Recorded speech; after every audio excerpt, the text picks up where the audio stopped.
কাৰ্ডং নমস্কাৰ খুবটান ধন্যবাদ আমাৰ সকলোৰে শ্ৰদ্ধাৰ জন ইংতি কাঠাৰ ডাঙৰীয়া আপোনালোকৰ সকলোৰে মৰমৰ আৰু আদৰৰ শ্ৰদ্ধাৰ সংগ্ৰামী নেতা এই অঞ্চলৰ খিলঞ্জীয়া জনগণৰ অধিকাৰ বিচাৰি বহু দীঘলীয়া সময় সংগ্ৰাম কৰি আহিছে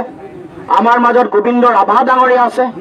সুব্ৰত তালুকদাৰ ডাঙৰীয়া আছে আমাৰ আদিবাসী নেতা শ্ৰদ্ধাৰ মাইকেল কাছব আছে উপস্থিত আমাৰ বিভিন্ন প্ৰান্তৰ পৰা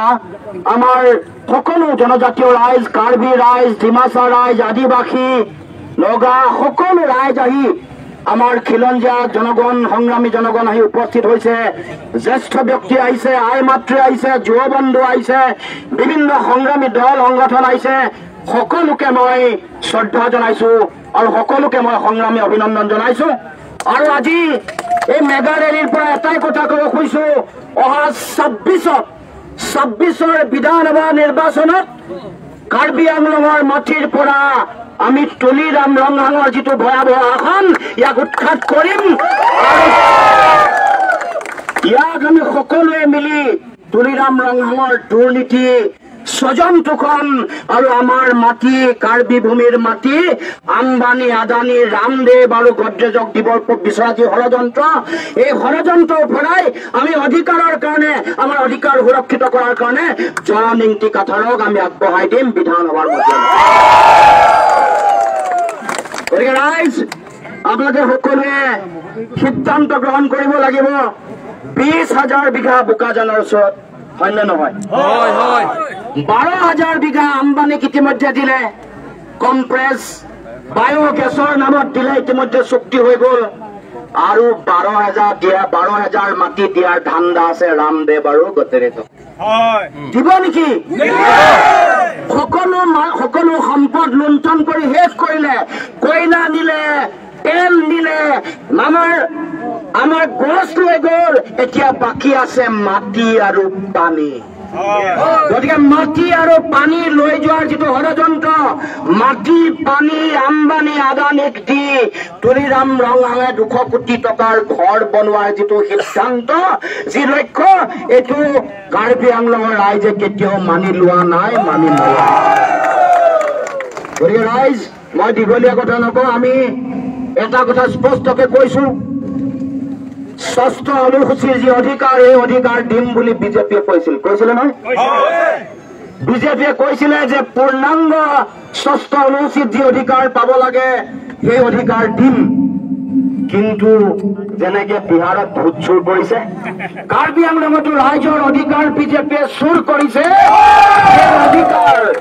সেই অধিকাৰ আমি পাব লাগিব এয়া আমাৰ সাংবিধানিকভাৱে দিয়া অধিকাৰ জন্মস্বত্ব অধিকাৰ গতিকে ৰাইজ মই দীঘলীয়া কথা নকওঁ এটা কথা কৈছো আমাৰ জনজাতীয় যিসকল ব্যক্তি আছে তেওঁলোকৰ অধিকাৰ কাঢ়িবৰ কাৰণে বিজেপিয়ে কাম কৰি আছে তাক বাধা দিব লাগিব বিজেপি জনজাতীয়সকলৰ শত্ৰু এই কথা আপোনালোকে বুজি পাব লাগিব বিজেপি খিলঞ্জীয়া ৰাইজৰ শত্ৰু সেইকাৰণে ৫৫,০০০ বিঘা উচ্ছেদ কৰিব খোজা মাটিৰ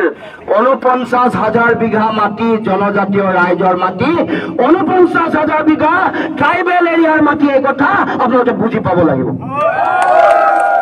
গতিকে বিজেপি ট্ৰাইবেল সকলৰ শত্ৰু জনজাতীয় ৰাইজৰ শত্ৰু গতিকে বিজেপিক উৎখাত কৰিব লাগিব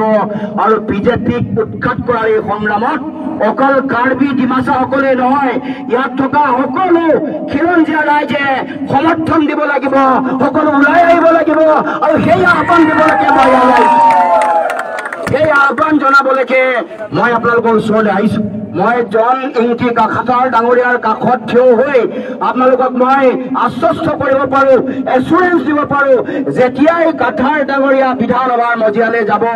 আপোনালোকৰ খিলঞ্জীয়া মানুহৰ ইয়াৰ যিসকল খিলঞ্জীয়া ৰাইজ আছে